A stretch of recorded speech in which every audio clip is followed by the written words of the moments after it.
देखिए, यह क्वेश्चन जो है इस टाइप का एक क्वेश्चन देगा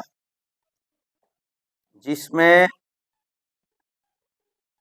शंकु, बेलन और अर्धगोला इन तीनों पर रहेगा। या तो शंकु बेलन दे देगा, या बेलन अर्धगोला दे देगा, या अर्धगोला और शंकु दे देगा, या तीनों दे देगा। जैसे यह सवाल तीनों वाला है। एक ठोस में ऊंचाई 120 सेंटीमीटर और त्रिज्या 60 सेंटीमीटर वाला एक शंकु सम्मिलित है, जो 60 सेंटीमीटर त्रिज्या वाले एक अर्धगोले पर आरोपित है। इस ठोस को पानी से भरे एक लंबवृत्तीय बेलन में इस प्रकार सीधा डाल दिया जाता है कि यह बेलन की तली को स्पर्श करे। यदि बेलन की त्रिज्या 60 सेंटीमीटर है और ऊंचाई 180 सेंटीमीटर है, तो बेलन में शेष बचे पानी का आयतन ज्ञात कीजिए। अब ध्यान दीजिए, एक एक लाइन पढ़ेंगे, फिगर बनाएंगे, उसके बाद फार्मूला लगा देंगे, हल हो जाएगा। तो चलिए, एक ठोस में ऊंचाई 120 सेंटीमीटर और त्रिज्या 60 सेंटीमीटर वाला एक शंकु सम्मिलित है, जो 60 सेंटीमीटर त्रिज्या वाले एक अर्धगोले पर आरोपित है। पहले आप बनाइए अर्धगोला, पहले आप बनाइए अर्धगोला, अर्धगोले के ऊपर शंकु स्थापित कीजिए। अब देखिए, ये अर्धगोला की त्रिज्या और शंकु की त्रिज्या दोनों 60 सेंटीमीटर रहेगा, और ये जो होगा इसकी जो ऊंचाई होगी 120 सेंटीमीटर होगी, किसकी? शंकु की। ये जो होगा, अब इसके बाद आपका ये जो ऊंचाई होगा ये वाला, तो ये जितनी त्रिज्या है उतनी ये भी होगी, तो ये 60 सेंटीमीटर हो जाएगा यहाँ से लेकर के यहाँ तक। और ये वाला जो है आपका, ये पूरी ऊंचाई ये जो है आपका 120 सेंटीमीटर है और ये 60 सेंटीमीटर रहेगा। अब इसी पर कह रहे हैं कि एक आपका ये इस ठोस को पानी से भरे एक लंबवृत्तीय बेलन में इस प्रकार सीधा डाल दिया जाता है कि यह बेलन की तली को स्पर्श करे। तो एक बेलन अब हम लेंगे, एक बेलन बनाएंगे, ये बेलन हमारा बनेगा, ये बेलन बनेगा।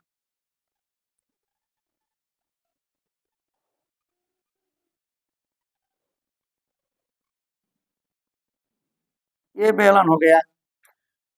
बेलन की पूरी ऊंचाई जो है 180 सेंटीमीटर है, ये पूरी ऊंचाई 180, इसमें 60 ये है और 120 ये है।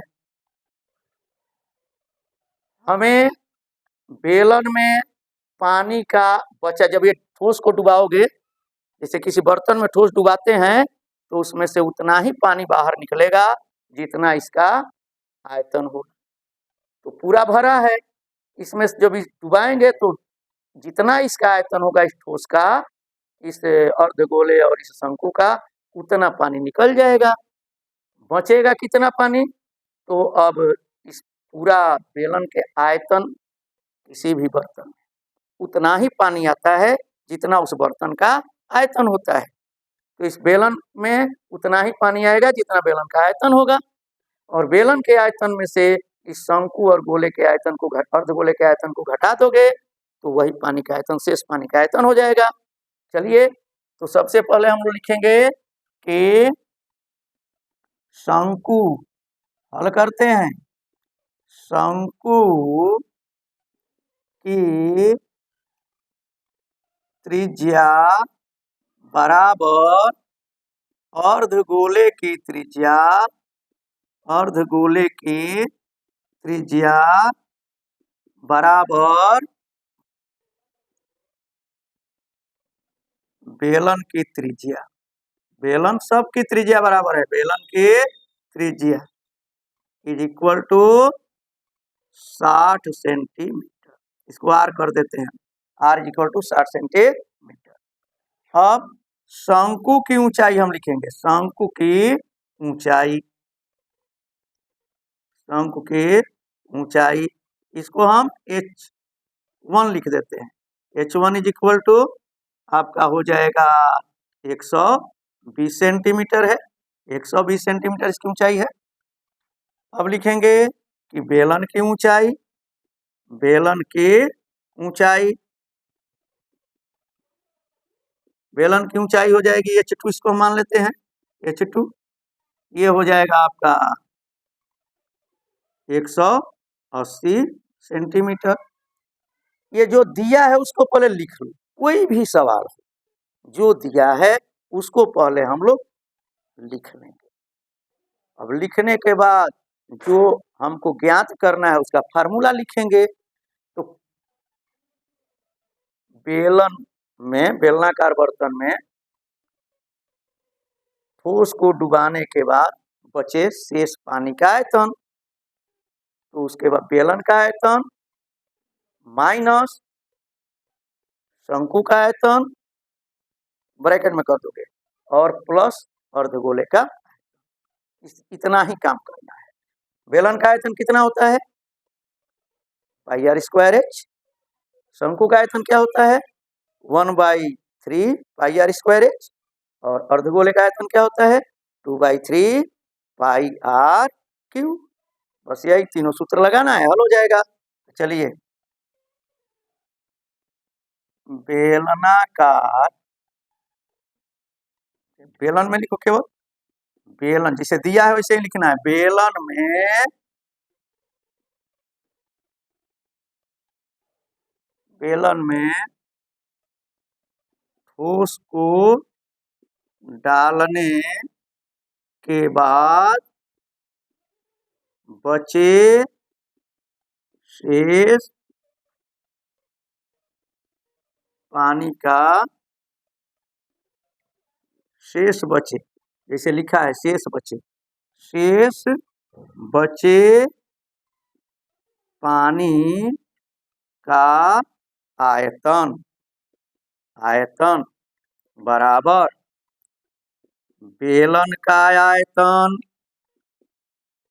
बेलन का आयतन माइनस, अब ब्रैकेट में कर दो, शंकु का आयतन और प्लस अर्धगोले का आयतन, अर्धगोले का आयतन। अब बेलन का आयतन तो pi r square h2 minus 1/3 pi r square h1 और प्लस 2/3 पाई आर क्यूब। मान रखिए 22/7, जब मान न दिया हो पाई का तो 22/7 रखोगे, मान दिया रहेगा अगर तो जो मान दिया रहेगा वो रखोगे। तो 22/7 आर 60 का स्क्वायर इंटू h2 180 माइनस 1/3 पाई 22/7 गुणे आर स्क्वायर 60 का square h1 120 plus 2/3 into 22/7 into ये हो जाएगा 60 का क्यूब, और ये आएगा आपका सेंटीमीटर क्यूब। अब इसको हल करना है, अब आप लोगों को हल करते हैं हम लोग। ये आ जाएगा 22/7, ये इसका वर्ग करोगे तो ये 3600 गुणे 180 माइनस ये हो जाएगा आपका 1/3 इंटू 22/7 इंटू ये हो जाएगा आपका 3600 इंटू 120 प्लस 2/3 22/7 ये 200 16 पर 3 जीरो लगा दोगे, ये आ जाएगा। अब इसी को हल करना है, तो हल करना है इसको। इसमें तो देखिए 22/7 हर जगह है, 22/7 को कॉमन ले लो और 3600 भी बाहर आ जाएगा, तो 22/7 इंटू 3600 ये बाहर ले लेते हैं। अब यहां से हमारा बचेगा 180 माइनस, ये 3 से कटा देंगे हम इसको, थोड़ा 3 से इसको कटा देते हैं,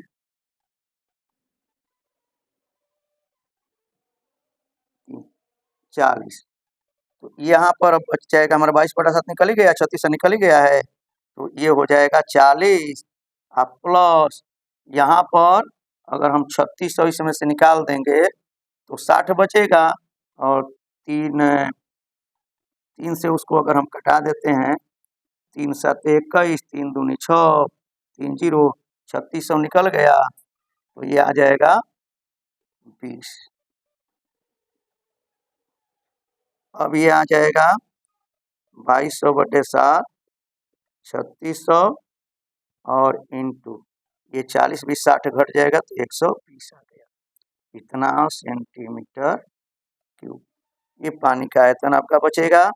अब इसको थोड़ा हम लोग को हल करना पड़ेगा, गुणा भाग करना है, तो इससे इसमें भाग गुणा करेंगे, इसका गुणा करेंगे, 7 का भाग करेंगे, ठीक।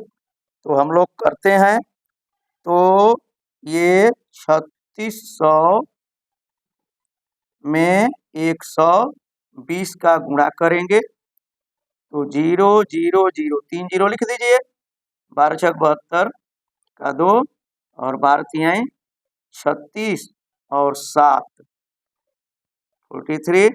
अब उसमें मल्टीप्लाई करना है 22 का, तो 22 से गुणा करिए, 22 0 0 0 0, 22 दूनी 44 का 4 हासिल 4, 22 तिहाई 66 4 70 7 हासिल आपका होगा 22 तिहाई 66 4 70 7, 22 चौका 88 और 7 95, इतना हो जाएगा। तो ये आपका आएगा 95,04,000/7। अब भाग करते हैं इसमें,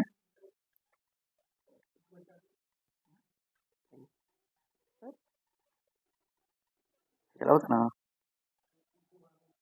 7 से भाग कर दो, 7 एकम में 7 और 4 2 और 5 तो 7 तिरिके 21, और उसके बाद से आएगा 2 5 आया, 7 तिरिके 4 आ 0, तो 7 5 35, और उसके बाद से 5 4 7 7 49, उसके बाद आएगा 49, 7 4 आया तो 49 आया, 5 0 7 7 49, 1 7 एकम में 7, और ये आपका आएगा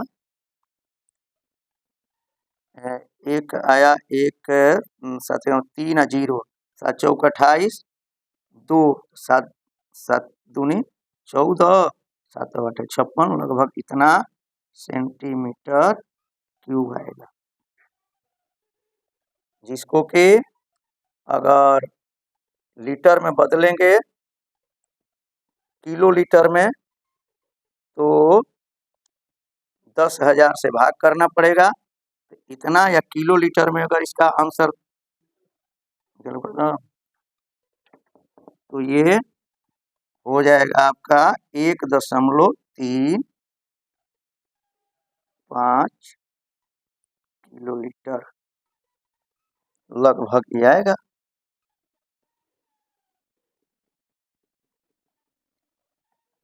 तो इस तरह से तीनों आकृति है, तो तीनों की जरूरत पड़ी आयतन का, आयतन याद रखेंगे तीनों का, किसी किसी में 2 ही आकृति रहेगा तो उसमें 2 ही का आयतन निकालना होगा, लेकिन यही तरीका है, इस तरह से ये हल करेंगे, 6 नंबर पा जाएंगे बहुत कम समय में।